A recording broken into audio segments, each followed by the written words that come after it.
Les tissus méristématiques. A. Ont gardé des caractères embryonnaires. B. Sont localisés aux extrémités des tiges et des racines. C. Sont des tissus conjonctifs.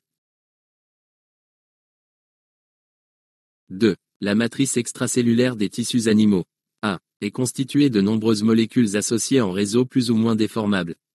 B. Est formée uniquement de collagène. C. Contient de la cellulose. 3. La lignine est A. Une protéine. B. Localisée dans le protoplaste. C. Une macromolécule participant à la rigidification de la paroi des cellules végétales.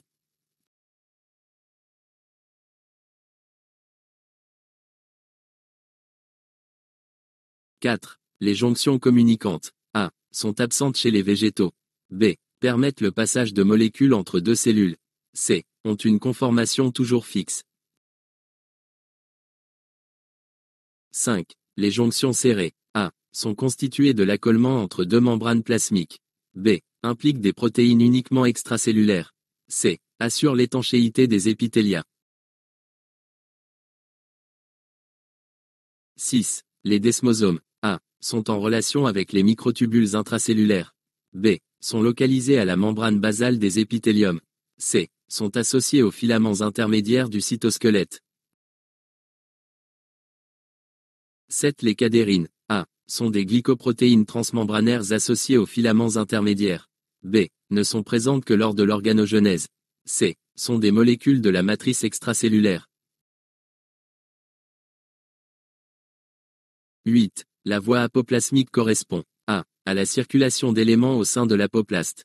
B. À la circulation de petites molécules dans la paroi des cellules végétales. C. Au mouvement de protéines dans la cellule végétale.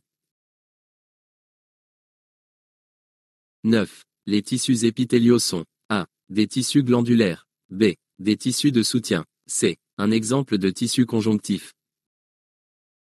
10. D'une façon générale, la matrice extracellulaire des animaux est constituée A. D'éléments extracellulaires peu organisés. B. D'un gel. C. D'édifices supramoléculaires entourant les cellules et déterminant les propriétés des tissus.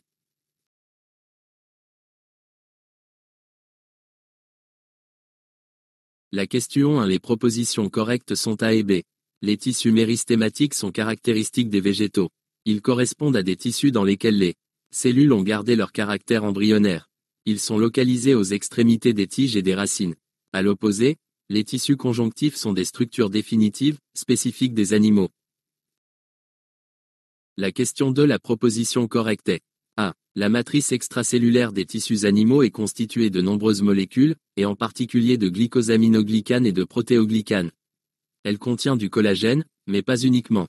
La cellulose, quant à elle, se rencontre dans la matrice extracellulaire des végétaux. Question 3. La proposition C qui est correcte. La lignine est une macromolécule formée de monomères de polypropane. Elle fait partie de la matrice extracellulaire végétale et participe à la rigidité de la paroi.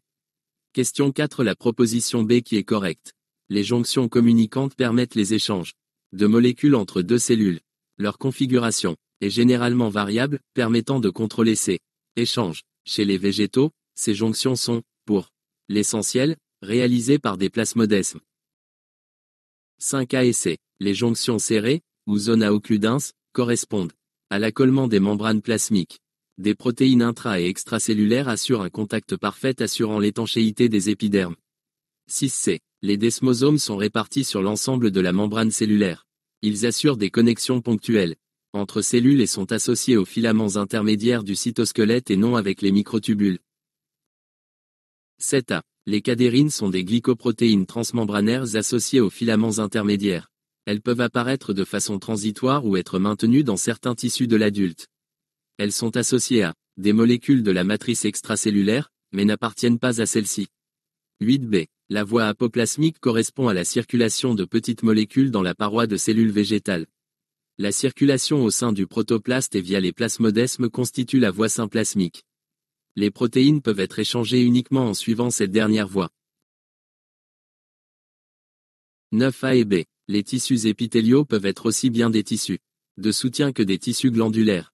Ils sont différents des tissus conjonctifs dont le rôle principal est de protéger les organes internes. 10c. La matrice extracellulaire des animaux est constituée d'édifices supramoléculaires parfaitement structurés, qui déterminent de nombreuses propriétés des tissus.